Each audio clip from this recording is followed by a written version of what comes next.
Hello my beautiful watchers. So, Alpha, Beta, Omega, aka the Omegaverse, sometimes also referred to as MPreg stories.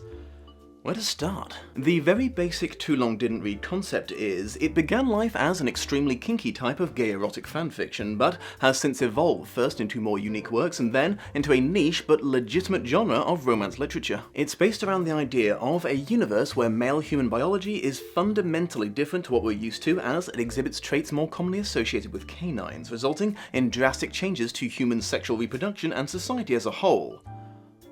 Also, some dudes can get pregnant. Before we jump into it, I just want to quickly confirm a few things. 1, there will be some explicit content discussed here, not as much as you might expect all things considered, but some. 2, in the very unlikely case that this wasn't abundantly clear already, this video is not an expert's insight into this concept. This is a sheltered, straight cis male exploring the genre for the first time and floundering way out of his depth for your amusement. And 3, just regarding comments and stuff, can I make a request that we all agree to keep the kink shaming to a minimum here? No one is expecting you to participate in a fetish you might find disquieting, you just need to respect that this might be someone else's jam and they didn't ask you if you approved of it. So, as I was saying, in this alternate universe there are 3 biologically distinct types of male humans: alphas, betas, and omegas. Alphas tend to be physically larger and stronger than other men and have a natural disposition towards having dominating and aggressive personalities. Depending on the author, they also sometimes have unusual genitalia, but we'll swing back to that. Betas are usually the closest thing to real-world males, though through either genetics, social training, or just in comparison to the alphas tend to be more timid and submissive people who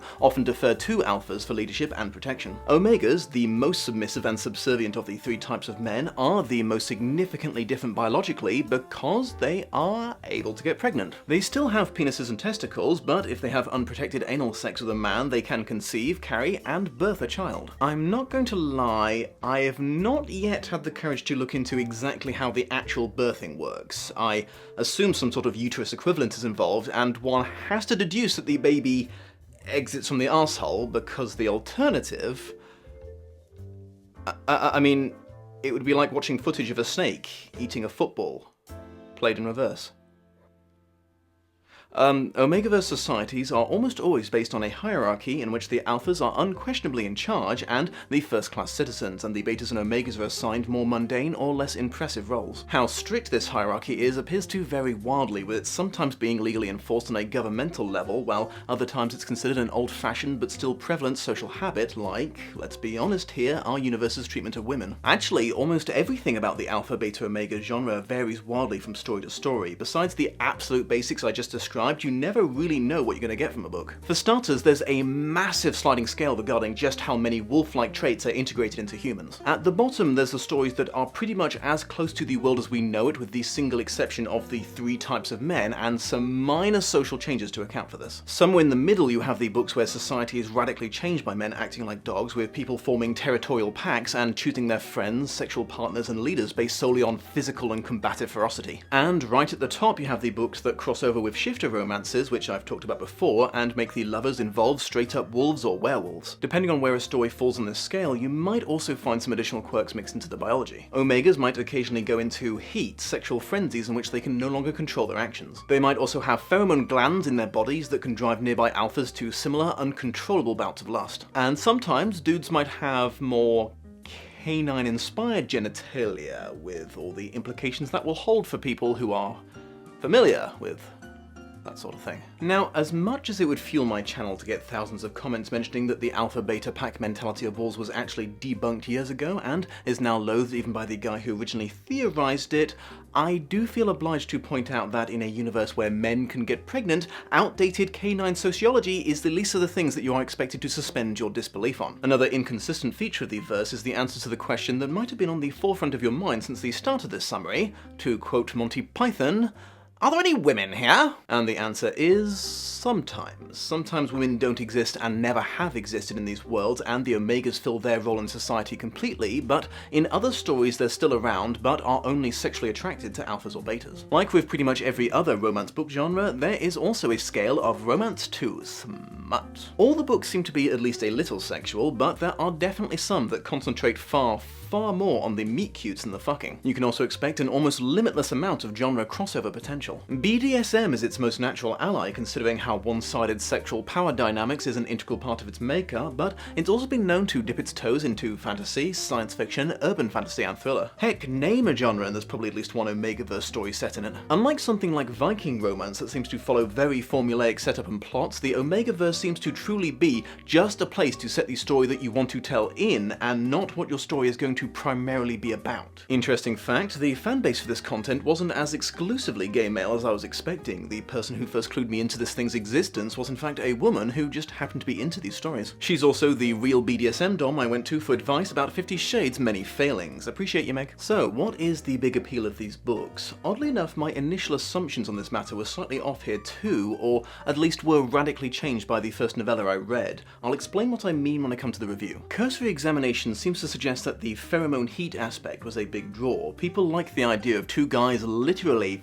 physically unable to stop themselves from fucking like animals. This taps into the fantasy that I touched upon briefly in my 50 Shades review regarding giving a person with really low self-esteem a plausible explanation as to why their reader insert POV character is scoring with guys that they would consider way out of their league. The problem is this leads into the biggest recurring controversy regarding the genre, namely the issues around consent. Like, how the hell do you even define consent between people whose own bodies don't give them a cognitive say in the matter of who and when they fuck? Even in the stories that leave those aspects out, there's still some serious consent problems that inevitably arise from a society that's formed around a ridiculously unbalanced power dynamic, again, mirroring a massive but consistently ignored or suppressed problem in the real world. I don't know if this was a cop-out or not, but I requested that my friend recommend me some books with no such examples of consent grey areas. I'm just kind of burnt out from reading so many books where someone always gets assaulted in some capacity. Another interesting thing about this genre is its origins. As I said, it initially came to be via internet/fiction. The story goes that the first ever example of ABO was a request that someone posted on an erotic fanfiction forum that someone write a story involving the two brothers from Supernatural exhibiting some of the alpha-omega sexual features I discussed, and it just kind of took off from there. People started writing Omegaverse versions of other popular fictional shows and movies, leading to people creating original work set in worlds where these same rules applied, and eventually, like with many other things that quickly developed a dedicated and monetizable fanbase, other people started writing and publishing books on the subject. Okay, now that we all have at least a basic understanding of the Omegaverse, I guess we should have a look at the first of the specific books I've chosen to review. Falling for the Omega was self-published in 2018 by C.W. Gray. Gray included a cute note in his book saying that this was his first attempt at Omegaverse fiction and he hopes people like it, and I guess that they did because he went on to write 50 billion other ABO novels between then and now. Synopsis. A physically scarred but very kind and gentle war veteran alpha called Carter moves to a small town in Maine and instantly falls in love with a local fun-loving and cutesy Omega named Elijah. Elijah is something of a pariah around the slightly judgmental town because he got pregnant as a teen and is a single parent. He takes to Carter as instantly as the alpha took to him. Their romance starts off strong and intensifies exponentially with every passing day. There is zero drama between the leads in the entire story. They're both smitten with each other from the moment they meet, and both perfectly equally keen to rush into moving in together, marriage, and getting pregnant within weeks of meeting. They both think that they are the lucky one in the relationship, Carter because he's found someone who's actually into his scars, and Elijah because Carter doesn't give a shit that he's a single dad, and also they both find the other absolutely stunning. What stakes the story does have comes from Elijah's neglectful, abusive parents coming back into his life and trying to extort money from his family, but this is resolved pretty quickly by Carter marrying him and the local town realizing that they've been too hard on Elijah and rallying behind him. Everything gets wrapped up pretty perfectly at the end and they live happily ever after. I'm not going to lie, I was completely and utterly taken aback by just how ridiculously wholesome this novella was. It's got small town community, it's got super respecting the troops, it's got hardcore family values, morals and messages of loyalty and kindness. If it weren't for the two very short and reasonably tasteful sex scenes, I would have said that this was more wholesome than the Amish romance novel I reviewed. It's definitely the most saccharine thing I've ever encountered. The experience of reading this book is rather akin to being hit in the face with a concentrated beam of sunshine and vomiting pure sugar. And it's not just the utterly conflict-free, immediate, intense, lovey a dovey-wove between the leads. There's a 5-year-old girl that they're raising together, and gods damn her pure, unfettered joy and open, trusting heart. I swear on my life, the best way that I can describe this story is, imagine if you snuck into the library of a middle-aged Christian Republican mother, stole her favourite conservative love story, and, as a practical joke, edited an Omega into the role of the single mom without changing any of the other details. That said, I eventually came to a sudden and rather sad realization. I could be wrong here, but it seems to me that despite the very sexual origins of the Omegaverse, this book is not catering to a sexual fetish.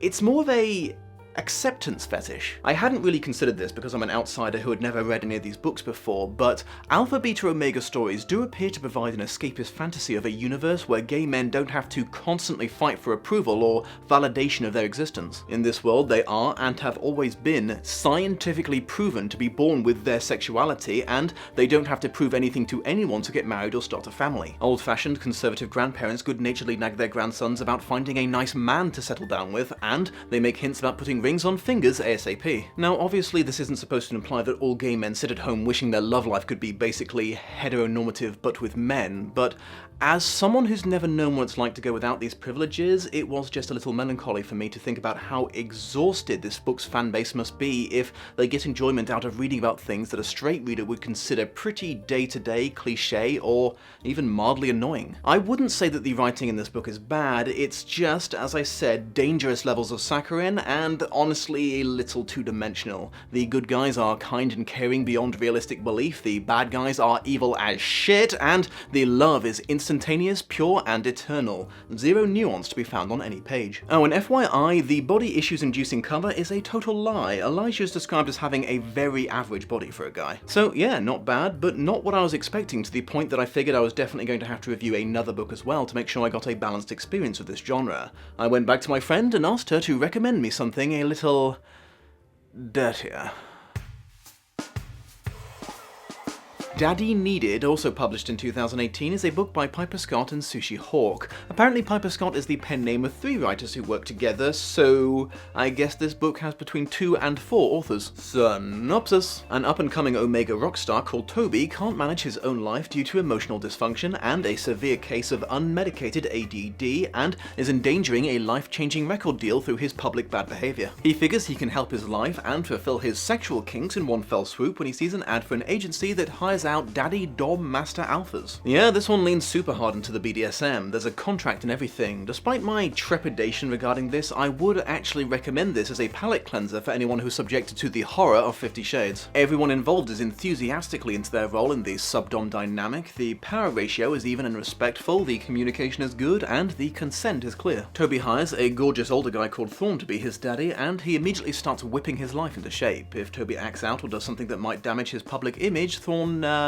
punishes him. Amusingly, Toby's punishments and rewards are both spankings, but delivered differently. Thorn appears to perform a very complex and extensive role in Toby's life. He becomes a combination of life coach, lover, manager, trainer, bodyguard, and fixer. I asked my friend if this was normal for a daddy-sub relationship, and apparently it's a bit extreme, but not unheard of. It's fortunate that Thorn has such a positive effect on Toby's life because the poor lad starts having to deal with one shitty thing happening to him after another. First finding out that half of his band is trying to force him out, then that the last orgy that he took part in before getting back on the wagon had left him pregnant, and he has to start dealing with some serious stalking incidents from an obsessed alpha fan. Thorn sticks with him throughout, and not very surprisingly, the alpha and Omega fall for each other pretty hard. When it's suggested that Thorn fake marry Toby to pretend to be his baby daddy, he readily agrees. Eventually there is a tiny disagreement and a small amount of tension between the leads, but it's immediately forgotten when Toby's stalker makes 2 serious attempts to kidnap him. Fortunately, both incidents are resolved fairly quickly. Daddy punch!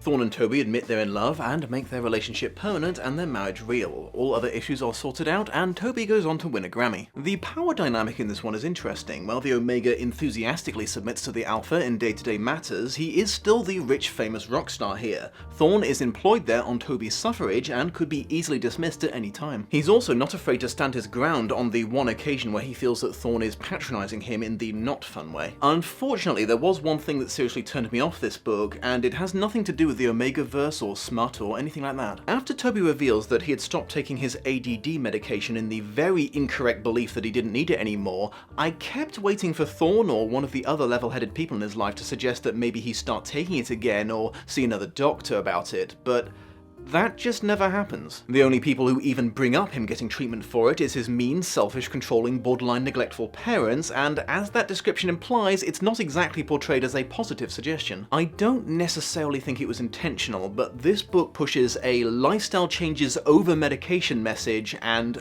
I just really don't like those. Yes, positive changes to behavior can help, but running shoes and fresh air will never cure depression. There's nothing wrong or embarrassing with getting medical help for mental health issues, and you wouldn't treat any other illness as prescribed medication optional. There may or may not have also been a low-key pro-life message. Toby was pretty adamant that abortion wasn't an option, despite not appearing to have any interest in fatherhood. But then again, Empreg is one of the staples of the Omegaverse, so it would be a little weird if he didn't want to keep the kid. So yes, very much the polar opposite of the first novel in regards to kink, but they still have quite a bit else in common by the looks of things. Bad parents who don't support their children or approve of their lifestyle choices was a recurring theme in both. I can't say I'm super surprised to find this in LGBTQ literature. And both stories involved a marriage that was on the surface an act of convenience or to solve a problem, but underneath was genuinely romantic. Will they, won't they does not appear to be a common plot driver in this sort of thing. In both stories, there was little to no conflict between the two lovers. All the drama comes from external factors that their love helps them through. I don't know if these things are prevalent in all Omegaverse works, or if it's just a coincidence that it's in these two, but I found it interesting. In conclusion, I think that I underestimated Alpha Beta Omega fiction a wee bit. It might have started as one horny dude wanting to read about the Winchester brothers banging in public, but it has since evolved into a pretty fucking versatile genre that, with a good author behind it, can put forth as good a romance story as any other. It's still not my kind of thing, but now that I've looked into it, I think that I have developed more respect for it and hope that writers and fans of it continue to thrive. Thank you for joining me, my beautiful watchers. I'm afraid I can't think of a clever segue between the idea of men getting pregnant and how important it is to leave likes and comments on YouTube videos to help with the engagement stats, so I'll just say that if you do feel inclined to do so, I will be in your debt. Please take care of yourselves out there, and I will see you soon. Much love and appreciation to my patrons of honor, Shelby Holtz and Sam Cucinotta.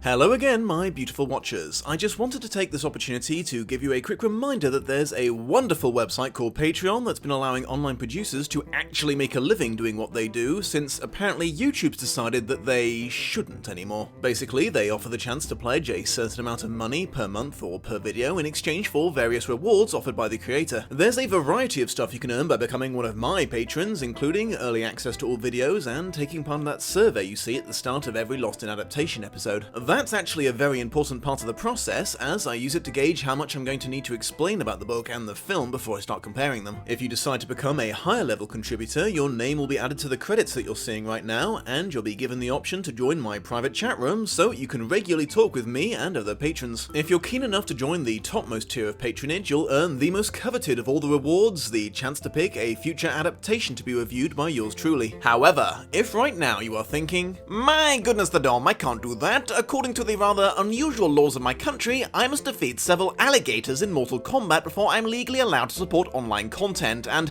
I'm afraid my reptilian martial arts are just not what they used to be. Fear not, it would still be a huge help to me if you were to give that like button the old clickaroo, share this episode on social media with perhaps a little recommendation to your friends to check it out, and subscribe if you've not already. It really helps my channel grow and reach new beautiful watchers. I hope you have a most pleasant day, and I will see you in the next episode. Dirtier. Dirtier. Dirtier. Dirtier. I'm not going to lie, ow, my bones. Alphas tend to be physically larger and stronger than other men, and I shouldn't do that, it's going to imply that I think I'm an alpha. Taking a cat break, little panther, hello. You're on camera, say hello to the people, no. Release me, you foul human. It's also been known to dip its toes into, oh, I didn't finish that sentence. Omegaverse seems to truly be just a place to set your story. Set the story people you want to. What the hell did I write here? Fuck off, geese. Pretty fucking versatile genre with a